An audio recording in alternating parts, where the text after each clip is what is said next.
Assalamualaikum warahmatullahi wabarakatuh. Perkenalkan, nama saya Triuni Komalahati dari Prodi S1 Kebidanan, Fakultas Universitas Medika Suherman.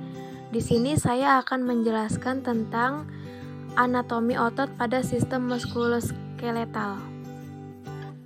Ilmu yang mempelajari tentang muskul atau jaringan otot tubuh adalah miologi. Otot disebut alat gerak aktif karena mampu berkontraksi, sehingga mampu menggerakkan tulang. Dan terdapat lebih dari 600 buah otot pada tubuh manusia. Sebagian besar otot tersebut diletakkan pada tulang-tulang kerangka tubuh, dan sebagian kecil ada yang melekat di bawah permukaan kulit. Selanjutnya ada fungsi sistem muskuler, yaitu menghasilkan pergerakan, produksi panas, dan penopang tubuh, dan mempertahankan postur. Fungsi sistem otot manusia untuk melakukan gerakan tubuh, membantu dalam peredaran darah manusia, pernapasan, dan proses pencernaan. Dan selain itu juga untuk persalinan, keseimbangan, dan mengatur postur tubuh. Selanjutnya ada ciri-ciri sistem muskuler. Yang pertama ada kontraksilitas, yaitu serabut otot berkontraksi dan menegang. Kedua ada ekstibilitas, yaitu serabut otot yang akan merespon dengan kuat jika distimulasi oleh impuls saraf.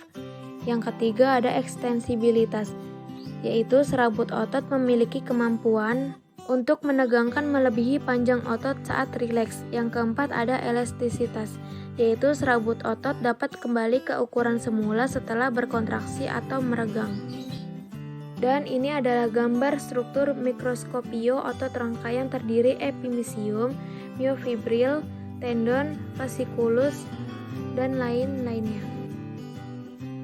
Dan ini gambar lebih jelasnya yang ada endomysium, yaitu mengelilingi sel, serabut otot, fascicula yaitu kumpulan sel, epimysium yaitu selaput pembungkus otot paling luar, serta perimysium.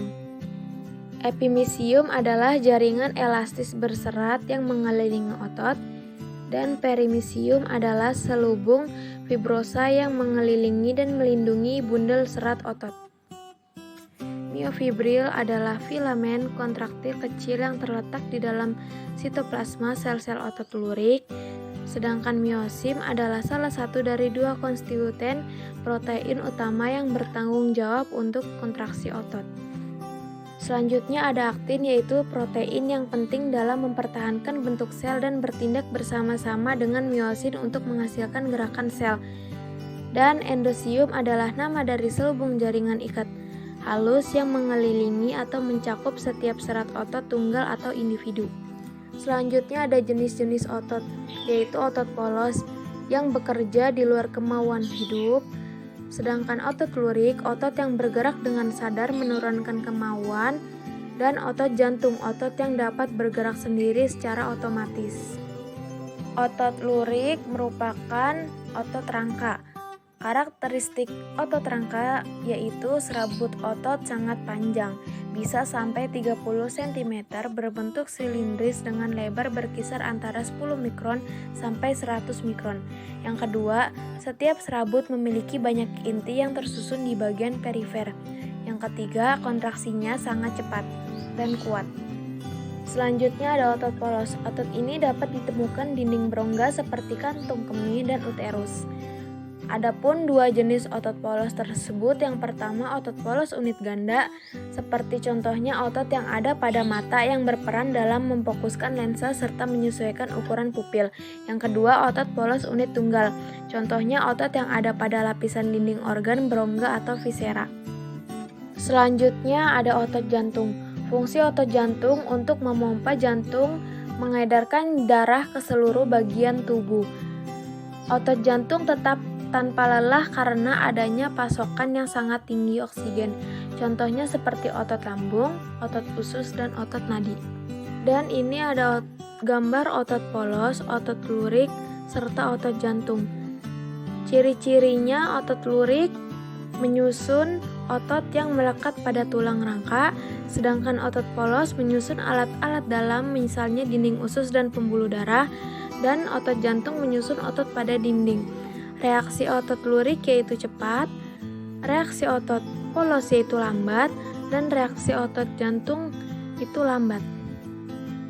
Selanjutnya ada nama-nama otot rangka. Yang pertama otot-otot wajah, yaitu muskular frontalis, fungsinya mengerutkan dahi, muskular corrugator, fungsinya mengerutkan alis, muskular auricularis oculi, fungsinya menutup mata, muskular levator labii superior, fungsinya elevasi bibir atas, muskular zygomatius, fungsinya elevasi ujung mulut pada saat tersenyum, dan muskular risorius, fungsinya membentuk sudut. Lalu selanjutnya ada muskular eksternal obligu, yaitu fungsinya mengerutkan abdomen dan rotasi lateral. Muskular internal obligu, fungsinya mengerutkan abdomen rotasi lateral. Transversus abdominis, fungsinya mengerutkan abdomen, dan muskular rectus abdominis, fungsinya fleksi kolumna vertebra. Nah, ini gambar dari internal obligu, eksternal obligu, transversus, rectus abdominis, transversus abdominis. Selanjutnya ada otot pelvis, yaitu muskular levator ani, fungsinya menyangga viscera pelvis. Muskular coccygeus, fungsinya menyangga viscera pelvis. Superficial transversus, fungsinya menyangga viscera pelvis.